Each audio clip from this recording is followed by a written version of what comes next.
yan, o. Pupunta yan. Hindi, automatic yun. Pagka nanggaling ka rito, automatic yun.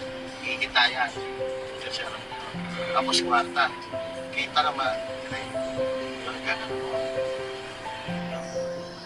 Reverse. Ano yan?